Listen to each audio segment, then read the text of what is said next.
ఎలా ఉన్నారు? నేను మీ విశ్వనాథ్ సార్ని.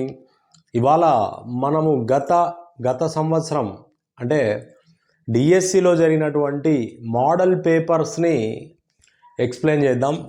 డిఎస్సికి సంబంధించినటువంటి ఒక 16 క్వశ్చన్లు, ఎస్జిటికి సంబంధించినటువంటి 16 క్వశ్చన్లు క్షుణ్ణంగా డిస్కస్ చేద్దాం. సో క్వశ్చన్ ఏమి ఇచ్చాడంటే,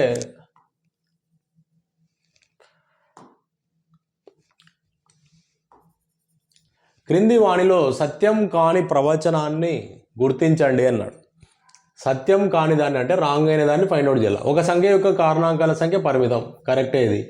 ఒక సంఖ్య యొక్క గుణిజాల అనంతం. ఒక సంఖ్యకి ఎన్నైనా ఉంటాయి, 2 2 4, 2 3 6, 2 4 8 ఇట్లా అండ్ సో ఆన్. సో కాబట్టి ఇది కూడా కరెక్టే. ఒక సంఖ్య యొక్క ప్రతి గుణిజం ఆ సంఖ్యకు సమానం లేదా తక్కువగా ఉంటుంది. ఎందుకుంటుంది? ఇది రాంగ్ అనమాట. ఒక సంఖ్య యొక్క ప్రతి గుణిజం ఆ సంఖ్యకు సమానం అంట, అంటే 2 2 4 అవుతుంది. సో 2 2 4 అవుతుంది, అంటే 2కు 4 సమానం అవుతుందా? కాదు. కాబట్టి ఇడే దొరికిపోయింది answer.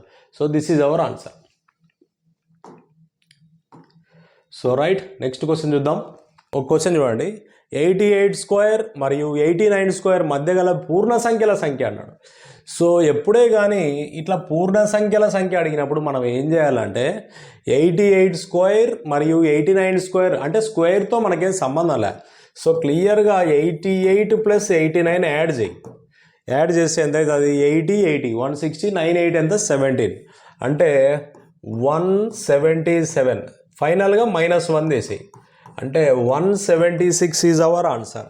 So second option is our answer. ఇట్లా సింపుల్ లాజికల్గా కట్ చేయాలి. ఏమిచ్చాడు?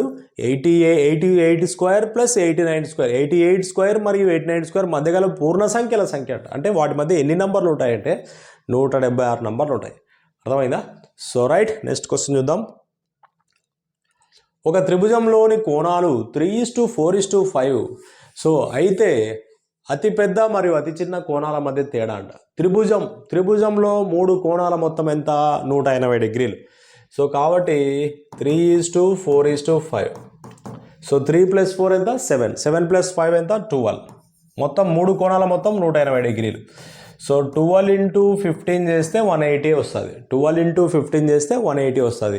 ఇప్పుడు క్వశ్చన్ ఏమడిగాడంటే అతిపెద్ద మరియు అతి చిన్న కోణాల మధ్య తేడా అంటున్నాడు. ఇందులో అతిపెద్ద కోణం 5, అతి చిన్న కోణం 3. అతిపెద్ద కోణానికి అతి చిన్న కోణానికి అంటే డిఫరెన్స్ అంటున్నాడు. సో 5 - 3 అంటే 2 పార్ట్స్ అనమాట. ఈడ 15తో గుణించాం కదా, సేమ్ ఈ రెండును కూడా 15తో గుణిస్తే సరిపోతుంది. 2 15 ఎంత? 30 డిగ్రీలు. This is our answer. So 30 degree, ఇవి డిగ్రీలు అనమాట, మనోడు సున్నాలు పెట్టాడు. So third option is our answer. So మీరు జనరల్గా అయితే చాలా లేట్ అవుతుంది ప్రాసెస్. 3:4:5 అంటే 3x 4x 5x అనుకోవాలా.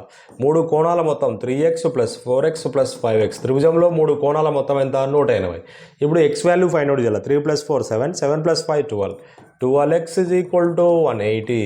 12 1 12 15 అంటే x = 15 వచ్చింది. అతిపెద్ద కోణం 5x, అతి చిన్న కోణం 3x. So 5x - 3x = 2x అవుతుంది. x వాల్యూ 15 కాబట్టి 2 × 15 చేస్తే 30 అవుతుంది. ఇది జనరల్ మెథడ్. అలా కాకుండా షార్ట్ కట్ మెథడ్ 3:4:5. మీకు చెప్పాను కదా నిష్పత్తి అనుపాతం. ఒకసారి మన ఛానల్లో చూసుకున్నట్టయితే ఈజీగా ప్రతి ఒక్క టాపిక్ చెప్పేశాం. 3 + 4 5, 3 + 4 7, 7 + 5 12. ఈ 12 ఎట్లా వచ్చిందంటే 3 + 4 + 5 చేస్తే వస్తుంది. సో 12 becomes 180 అంటే 12 × 15 చేస్తే 180 వస్తుంది. సార్ ఎట్లా వస్తుంది సార్ అంటే చాలామందికి పాపం 180ని 12తో భాగిస్తే సరిపోతుంది. 12 1 12 6 0, 12 5 60. సో అంటే ఇక్కడ 12 × 15 చేస్తే 180 వచ్చిందా లేదా? సేమ్ అట్లనే డైరెక్ట్గా 12 15 కాబట్టి భేదం అడిగాడు. అతిపెద్ద కోణానికి అతి చిన్న కోణానికి మధ్య గల భేదం 2 భాగాలు అంటే × 15 చేసాం కాబట్టి దీన్ని కూడా × 15 చేస్తే వస్తుంది. ఓకేనా? సో మీకు ఏ మెథడ్ కావాలంటే అది యూజ్ చేసుకోండి. సో రైట్, నెక్స్ట్ క్వశ్చన్ చూద్దాం. కొంత మొత్తంపై 5% సాధారణ వడ్డీతో 3 సంవత్సరాలకు చెల్లించిన వడ్డీ 450 రూపాయలు. అయితే అసలు ఎంత అని క్వశ్చన్ అడిగాడు. సో క్లియర్గా I = 440 ఇచ్చాడు. వడ్డీ రేటు ఆర్ ఈజ్ ఈక్వల్ టు 5% ఇచ్చాడు, కాలం 3 సంవత్సరాలు ఇచ్చాడు. ఇప్పుడు అసలు అడుగుతున్నాడు. మామూలుగా సూత్రం ఏంటి? I is equal to PTR by 100. ఇందులో సబ్స్టిట్యూట్ చేయి. ఐ అంటే 450 ఈజ్ ఈక్వల్ టు పీ అట్లే పెట్టేసేయి. కాలం 3 సంవత్సరాలు, ఆర్ ఎంత 5% అంటే 5 రాయట్లే బై 100. సో క్లియర్గా 5 ఒకట్ల 5 90ల, 3 ఒకట్ల 3 30ల. సో క్రాస్ మల్టిప్లికేషన్ చేస్తే 100 ఇక్కడికి వెళ్తుంది. 30 × 100 ఎంత? 3000 రూపాయలు. సో అసలు ఎంత? 3000. సో ఇట్లా చేయాలి. ఐ ఇచ్చాడు, ఆర్ ఇచ్చాడు, టీ ఇచ్చాడు. I is equal to PTR by 100లో సబ్స్టిట్యూట్ చేస్తే మనకి ఎంత వచ్చింది? 3000. So first option is our answer. So right, next question చూద్దాం. కామా ఎఫ్ మరియు ఈలు వరుసగా బహుముఖ ఫలకముల యొక్క శీర్షాలు, ముఖాలు, అంచుల సంఖ్యను సూచించిన వాటి మధ్య సంబంధం ఏంటి అంటున్నాడు. దీనికి మనకు డైరెక్ట్ సూత్రం ఏంటంటే F plus V is equal to E plus 2. F plus V is equal to E plus 2 direct సూత్రం ఇది, గుర్తుపెట్టుకోండి. ఓకేనా? So third option is our answer. So ఇప్పుడు మనకు ఈ క్వశ్చన్స్ అనేది చేస్తూ ఉంటాం. డిఎస్సిలో కొన్ని సందర్భాల్లో మ్యాథ్స్ పేపర్ చాలా ఈజీగా రావడం జరుగుతుంది, కొన్ని సందర్భాల్లో చాలా టఫ్గా రావడం జరుగుతుంది. ఇది ఆన్లైన్ ఎగ్జామ్ ప్యాటర్న్ కాబట్టి నువ్వు ఒక రేంజ్లో చదివితే తప్ప ఎగ్జామ్ అనేది ఈ క్వశ్చన్స్ అనేది అటెంప్ట్ చేయలేవు అనమాట. కాబట్టి ఈజీ క్వశ్చన్స్, మ్యాథ్స్ ఈజీగా ఉంటాయి అనేది అపోహ, మ్యాథ్స్ చాలా కష్టంగా ఉంటుంది అనేది కూడా అపోహ. పేపర్ ఎలా అయినా ఉండొచ్చు, అది నీ అదృష్టం మీద డిపెండ్ అవుతుంది. అర్థమైందా? సో మళ్ళీ దాన్ని నామినలైజేషన్ చేస్తారు. సో కాబట్టి కొంచెం బాగా జాగ్రత్తగా ప్రాక్టీస్ చేస్తాకు ముందుకెళ్ళండి. సో క్వశ్చన్ ఏమి ఇచ్చాడంటే, ఒక సమాంతర చతుర్భుజంలో ఆసన్న కోణాలు నిష్పత్తి 4:5 అంట. అయితే ఆ సమాంతర చతుర్భుజంలో చిన్న కోణం కొలత అంటాడు. గుర్తుపెట్టుకోండి, సమాంతర చతుర్భుజం అంటే ఈ స్టైల్లో ఉంటుంది. సమాంతర చతుర్భుజంలో ఆసన్న కోణాలు అంటే పక్కన పక్కన కోణాలు ఏవైనా సరే. సమాంతర చతుర్భుజంలో ఒక కోణం 30 అనుకుందాం, మరి దాని పక్కన కోణం ఎంత ఉంటుంది? 150 డిగ్రీలు ఉంటుంది.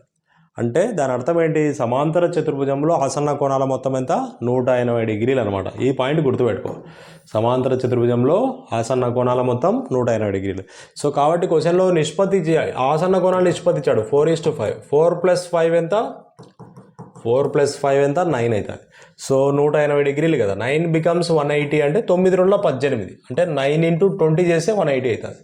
మరి ఆ సమాంతర చతుర్భుజంలో చిన్న కోణం ఎంత అంటున్నాడు? చిన్నది ఎంత? ఈ 4, 5లో చిన్నది ఇది 4 పార్ట్స్, ఇలా ఇంటూ 20 చేసాం కాబట్టి దీన్ని కూడా ఇంటూ 20 చేయి. 4 × 20 ఎంత? 80 degrees is our answer. So ఇది అనమాట డిగ్రీస్ ఇవి. సో రైట్, ఇట్లా చేయాలి. రైట్, నెక్స్ట్ క్వశ్చన్ చూద్దాం. క్రింద ఇవ్వబడిన భుజాలలో లంబకోణ త్రిభుజాన్ని ఏర్పరచనివి అంటున్నాడు. ఏర్పరచనివి అంటున్నాడు, గుర్తుపెట్టుకోండి. 3, 4, 5 పైథాగరస్ ట్రిప్లెట్. 7, 24, 25 చూడు, ఇక్కడ పైథాగరస్ త్రికములు గుర్తుపెట్టుకోవాలి. ఏంటి పైథాగరస్ త్రికములు అంటే? పైథాగరస్ త్రికములు ఏంటివి అంటే కర్ణము స్క్వేర్ ఈజ్ ఈక్వల్ టు భుజము స్క్వేర్ ప్లస్ భుజము స్క్వేర్. సో ఇక్కడ క్లియర్గా ఇందులో కర్ణం అంటే ఏంటి? త్రిభుజంలో అతిపెద్ద భుజమే కర్ణం. సో కాబట్టి కర్ణం 5² ఈజ్ ఈక్వల్ టు 3² ప్లస్ 4². 5² అంటే 25 ఈజ్ ఈక్వల్ టు 3² అంటే 9 + 16 ఎంత?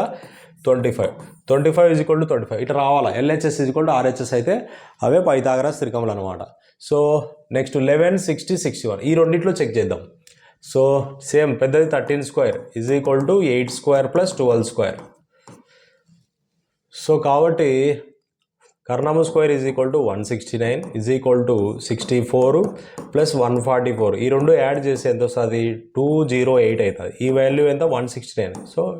So this is our answer. లంబకోణ త్రిభుజాన్ని ఇది ఏర్పరచదు అనమాట.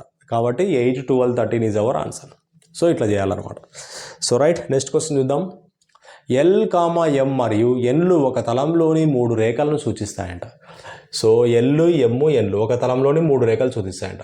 L is perpendicular to M అంటున్నాడు. L, M, N. L, M, N.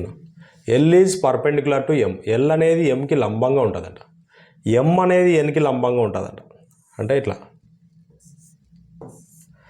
So అయితే అంటున్నాడు. అయితే ఏముంది? L is parallel to N అంతే. ఎల్ ఈజ్ ప్యారలల్ టు ఎన్. ఇది option, first option is our answer. అన్నీ కాకపోతే అన్నీ ప్యారలలే. ఎల్ ఈజ్ ప్యారలల్ టు ఎం రాయొచ్చు, ఎం ఈజ్ ప్యారలల్ టు ఎన్ రాయొచ్చు. సో కానీ క్లియర్గా ఎల్కి ఎన్కే మధ్య రిలేషన్ అనమాట.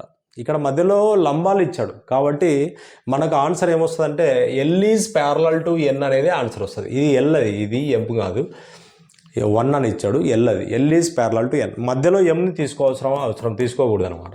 సో కాబట్టి ఈ రెండు ప్యారలల్ అనమాట. ఇది లంబము, ఇది లంబము, కాకపోతే వాటి మధ్య ఏంటంటే L is parallel to N అనేది మన ఆన్సర్ అవుతుంది. సో మొత్తం మీద ఏదో 1-2 క్వశ్చన్లు వస్తాయి. మనం నెక్స్ట్ రాబోయే ఎగ్జామ్స్ పేపరు అంత ఈజీగా ఉండదు, ఇంకా చాలా టఫ్గా ఉండే అవకాశాలు ఉంటాయి. కాబట్టి కొంచెం సిన్సియర్గా 1-2 సార్లు బాగా ప్రాక్టీస్ చేయండి.